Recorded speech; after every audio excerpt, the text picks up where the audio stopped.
فمن بدلہ سے شروع کرنا ہے. اعوذ باللہ من الشیطان الرجیم. بسم اللہ الرحمن الرحیم. فمن بدلہ بعد ما سمعہ فإنما اسمہ علی الذین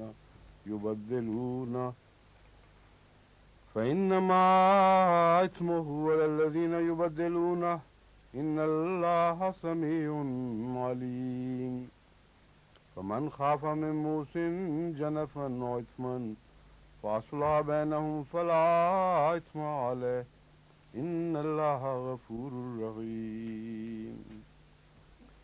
یا ایھا الذین آمنوا کتب علیکم الصیام کما کتب علی الذین من قبلکم لعلکم تتقون ایاما معدودات. فمن کان منکم مرض او علی سفر فعدۃ من ایام اخر وَيَعْبَ عَلَى الَّذِينَ يُطِيقُونَهُ فِدْيَةٌ طَعَامُ مِسْكِينٍ فَمَن تَطَوَّعَ خَيْرًا فَهُوَ خَيْرٌ لَّهُ وَأَن تَصُومُوا خَيْرٌ لَّكُمْ إِن كُنتُمْ تَعْلَمُونَ. شهر رمضان الذي أنزل فيه القرآن هدى للناس وبينات من الهدى والفرقان فمن شهد منكم الشهر فليصمه ومن كان مريضا أو على سفر فعدة من أيام أخر يريد الله بكم اليسر ولا يريد بكم العسر ولتكملوا العدة ولتكبروا الله على ما هداكم ولعلكم تشكرون. وَإِذَا سَأَلَكَ عِبَادِي عَنِّي فَإِنِّي قَرِيبٌ أُجِيبُ دَعْوَةَ الدَّاعِ إِذَا دَعَانِ فَلْيَسْتَجِيبُوا لِي وَلْيُؤْمِنُوا بِي لَعَلَّهُمْ يَرْشُدُونَ. أُحِلَّ لَكُمْ لَيْلَةَ الصِّيَامِ الرَّفَثُ إِلَىٰ نِسَائِكُمْ هُنَّ لِبَاسٌ لَكُمْ وَأَنتُمْ لِبَاسٌ لَهُنَّ علم الله أنكم كنتم تختانون أنفسكم فتاب عليكم وعفى عنكم فالآن باشروهن وابتغوا ما كتب الله لكم وكلوا واشربوا حتى يتبين لكم الخيط الأبيض من الخيط الأسود من الفجر ثم أتموا الصيام إلى الليل ولا تباشروهن وأنتم عاكفون في المساجد تلك حدود الله فلا تقربوها كذلك يبين الله آياته للناس لعلهم يتقون. ولا تأكلوا أموالكم بينكم بالباطل وتدلوا بها إلى الحكام لتأكلوا فريقا من أموال الناس بالإثم وأنتم تعلمون.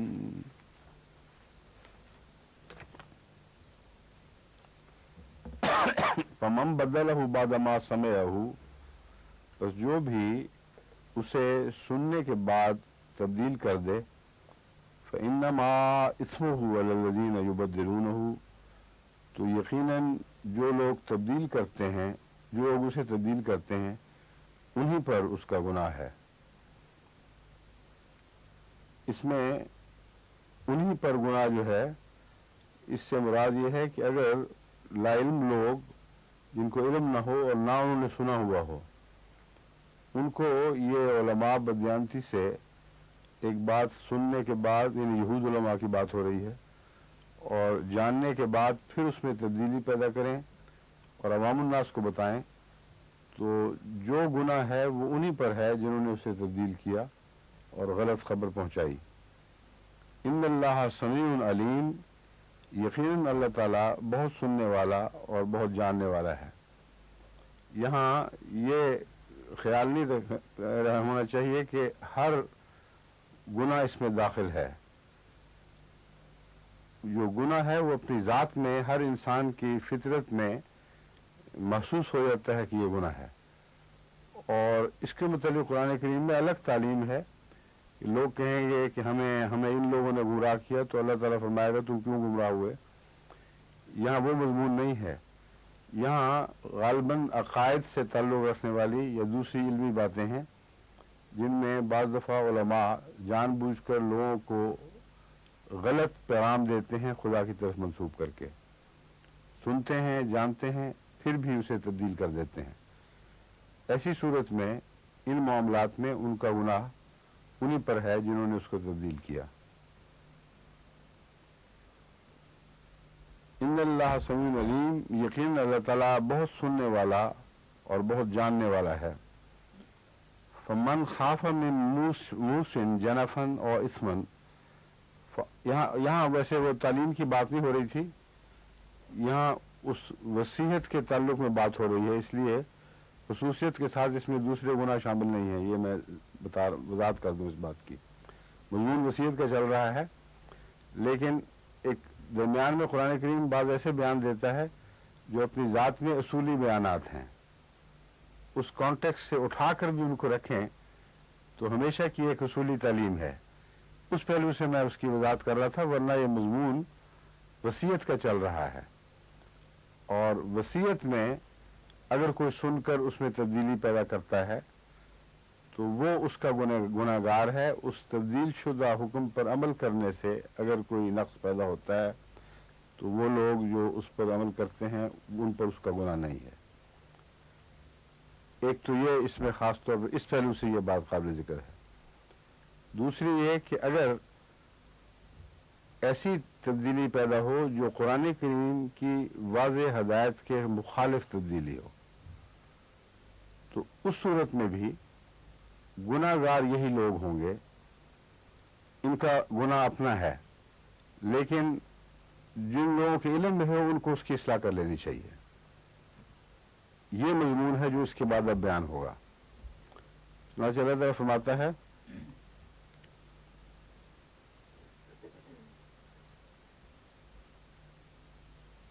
کہاں جائیے آیت 100. ہاں فمن خاف من موس جنفا اور اثمن، بس جو یہ سن لے بات اور موسی سے کے متعلق یہ خوف رکھتا ہو کہ وہ ناجائز کسی کی طرف جھک گیا ہے یا اس نے وصیت میں گناہ کمایا ہے، یعنی ناجائز وصیت کی ہے، تو پھر وہ کیا کرے؟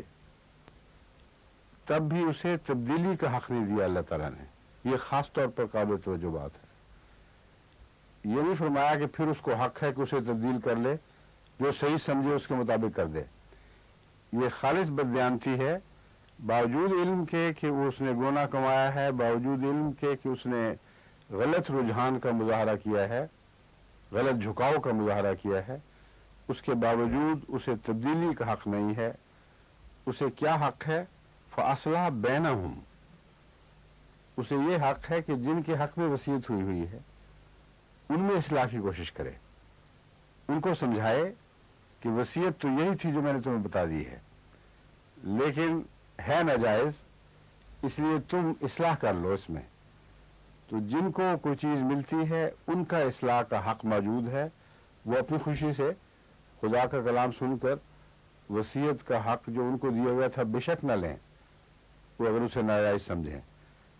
تو مراد یہ ہے کہ ایسے موقع پر وصیت سن کر ریکارڈ کرنے والے اور آگے پیغام پہنچانے والے پر یہ تو جائز نہیں ہے اس کے لیے کہ وہ وصیت تبدیل کرے، مگر یہ اس کا حق بھی ہے اور اس کو چاہیے بھی کہ وہ آگے بات پہنچاتے ہوئے ان کو سمجھا دے اور کوشش کرے کہ فریقین میں صلح ہو جائے. یہ جو پہلو ہے یہ ہمارے قضاء کے نظام کے لیے بہت ہی اہم ہے.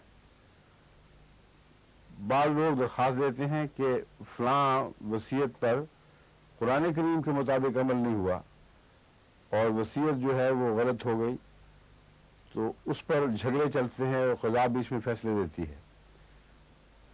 افتاء کو بھی غور کرنا چاہیے اور قضا کو بھی اس آیت کے منطوق پر کہ یہاں قرآن کریم نے اس شخص کو ذمہ دار قرار دے دیا ہے جس نے غلط وصیت کی ہے، اور سننے والے کو حق نہیں دیا کہ اس نے وہ تبدیلی پیدا کرے اور اصلاح کی کوشش کی حد تک تلقین فرمائی ہے.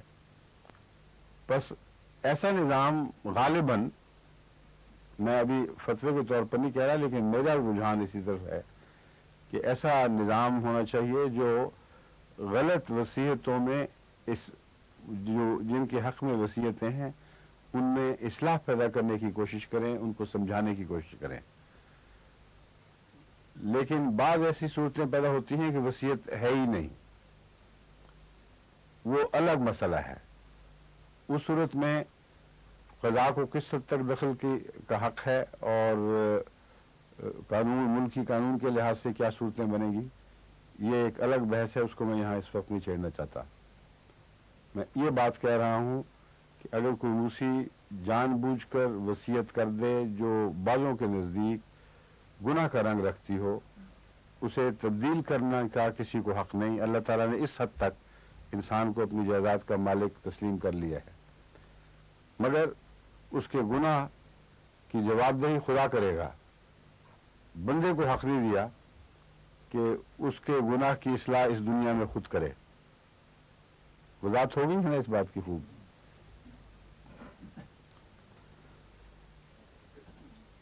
فاصلح بینہم ہے، دیکھیں فاصلح فی الوصیہ نہیں فرمایا، اصلح بینہم فلا اثم علیہ ان اللہ غفور الرحیم، یقین اللہ تعالیٰ بہت بخشنے والا اور بہت رحم فرمانے والا ہے. اے لوگو الذین آمنوا، جو ایمان لائے ہو، کتب علیکم الصیام کما کتب علی الذین من قبلکم، تم پر روزے فرض کر دیے گئے ہیں جیسا کہ ان لوگوں پر فرض کر دیے گئے تھے جو تم سے پہلے تھے. لعلکم تتقون، تاکہ تم روزوں کے ذریعے زیادہ پاک صاف ہو جاؤ اور زیادہ اللہ کا تقوی اختیار کرو. یعنی روزوں کی غرض و غایت تقوی کا حصول ہے. ایام معدودات، ایامن چند گنتی کے دن ہی تو ہیں، معدودات میں معدودات گنتی کے دن اور ایامن میں چند دن، تو ایامن معدودات گنتی کے چند دن ہی تو ہیں. فمن کان منکم مریضا او علی سفر، پس جو کوئی بھی تم میں سے مریض ہو یعنی بیمار ہو یا سفر پر ہو، او یا علی سفر سفر پر ہو، فعدت من ایام اخر، تو اس کو یہ مدت دوسرے دنوں میں پوری کرنی چاہیے. عدت من ایام اخر سے مراد ہے وہ عرصہ جو بیماری میں کٹا یا وہ عرصہ جو سفر میں گزرا جس کے نتیجے میں روزے چھوٹ گئے. یعنی روزے چھوڑنا سفر میں اور بیماری میں ناجائز نہیں بلکہ عام دستور کے طور پر بیان ہوا ہے یہاں. ایسی صورت میں عدت من ایام اخر، دوسرے بعض دنوں میں اس مدت کو پورا کر لو جو کمی رہ گئی ہے. وعلی الذین یطیقونہ، اور وہ لوگ جو اس کی طاقت رکھتے ہیں، فدیۃ طعام مسکین، فدیہ دینا ہے ایک مسکین کا کھانا. یطیقونہ کا کیا مطلب ہے؟ اور ایک اور مطلب ہے جو اس کی طاقت نہیں رکھتے. اطاقہ یطیقوں میں دونوں معنی پائے جاتے ہیں، ایک یہ کہ طاقت رکھتے ہیں اور ایک یہ کہ طاقت نہیں رکھتے. اب زمینیں پھیرنے سے ایک جگہ ایک مضمون صادق آئے گا، دوسری جگہ دوسرا مضمون صادق آئے گا، اور ایک ہی جملے میں مختلف مضامین کو اس آیت نے گھیر لیا ہے. یطیقونہ کا ایک ترجمہ ہے طاقت رکھتے ہیں. اس پہلو سے ہو سے کیا مراد ہوگی؟ جو لوگ فدیہ دینے کی طاقت رکھتے ہیں. یطیقونہ ففدیۃ طعام مسکین، جن لوگ جو غریب نہیں ہیں جن کے پاس فدیہ دینے کی طاقت ہے وہ فدیہ بھی دیں اور روزہ بھی رکھیں، یہ مراد ہے. تاکہ ان کے دل پر زنگ نہ لگے. رمضان کے دنوں میں کسی کو کھانا کھلا دیا کریں کہ اس سے ان کو تقوی نصیب ہوگا, اور بعد میں عدت من ایام اخر وہ اپنی جگہ حکم قائم رہے گا. دوسرا معنی ہے طاقت نہیں رکھتے, یعنی عدت من ایام اخر کی طاقت نہیں رکھتے, جن کو یہ توفیق نہیں ہے کہ بعد میں بھی روزے رکھ سکیں, دائمی مریض ہیں. ان کے متعلق فرمایا کہ پھر تم فدیہ دے دیا کرو, وہ اس کا بدل بن جائے گا, روزے کا بدل بن جائے گا. تو اسی طرح اور بھی اس میں معنی بند نکلتے ہیں, مگر یہ دو بنیادی ہیں. یطیقونہ کا معنی طاقت رکھتے ہیں, اس سے مراد ہے جن کو توفیق ہو وہ اس کے علاوہ, روزہ رکھنے کے علاوہ فدیہ بھی دیا کریں. جن کو روزے کی توفیق نہ ہو وہ صرف فدیہ دے دیا کریں, وہی ان کے لیے کافی ہے.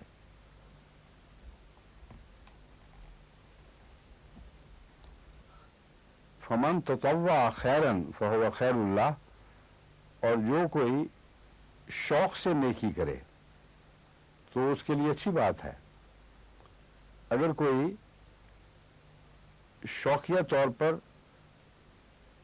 قربانی کرتے ہوئے فدیہ دے, اور اس میں صرف یہ ایک سوال اٹھے گا کہ اگر طاقت ہے تو فدیہ تو دے گا ہی, وہاں ادا کے لفظ سے اس کے اوپر فدیہ لازم قرار دے دیا ہے, تو پھر تطوع کا کیا معنی ہے؟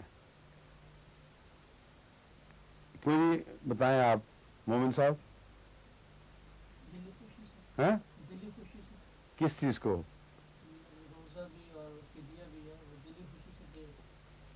چٹی سمجھ کے نہ رکھے نہ دے تو اس کے لیے اچھا ہے, دلی خوشی سے. لیکن یہ کوئی اس سے زیادہ مضمون نظر آ رہا ہے. پہلے فرمایا الذین یطیقونہ فدیۃ طعام مسکین, جو فدیہ کی طاقت رکھتے ہیں, ہم نے یہ ترجمہ کیا نا, فدیہ کی طاقت رکھتے ہیں ان کو طعام مسکین دینا چاہیے. ایک اور اس کا مطلب یہ بنتا ہے کہ وہ لوگ جو سفر اور بیماری کے باوجود طاقت رکھتے تھے, طاقت نہیں رکھتے کہ مضمون بھی چلتا ہے. یہ بھی ہو سکتا ہے کہ سفر کی وجہ سے اجازت نہیں ہے اور رخصت کے احترام میں لوگوں نے روزے چھوڑے ہیں حالانکہ طاقت رکھتے تھے. تو وہ جو اپنی خلش دور کرنے کے لیے طوری طور پر نیکی اختیار کرتے ہوئے کسی کو کھانا کھلائیں تو یہ اچھی بات ہے. ایک ہے طاقت رکھتے ہی نہیں تھے, جو رکھتے ہی نہیں تھے روزہ کی طاقت, انہوں نے تو فدیہ دینا ہی دینا ہے, ان کے لیے الا کا حکم ہے, فرض ہے ان پر. لیکن جو طاقت رکھتے تھے روزے کی اور اس کے باوجود اللہ کے اجازت کے احترام میں روزہ نہیں رکھا, ان کے نفس کی تسکین کے لیے یہ معلوم ہوتا ہے تطوع کا جو ارشاد ہے وہ زائد فرمایا گیا ہے کہ ان کو اگر دلی شوق سے وہ غریب کو کھانا کھلا کر اپنی تسکین پوری کر لیں تو بڑی اچھی بات ہے, یہ ان کے لیے ثواب کا موجب ہوگی. اس سے یہ بھی معنی ہوتا ہے کہ اگر سفر میں یا مریض میں طاقت انسان رکھتا ہے یا سفر کو برداشت کر سکتا ہے تو روزہ رکھنے کی, تو روزہ رکھنے نہیں, روزہ کہاں ہے, روزہ تو ذکر ہی کوئی نہیں. اس کا تطوع میں آ جاتا ہے نا, تطوع. اچھا, یہاں آپ کی زمین روزے کی طرف پھیریں گے, ٹھیک ہے, لیکن یہ اس لیے درست نہیں ہے کہ مریض کو اجازت ہی نہیں دی گئی کہ وہ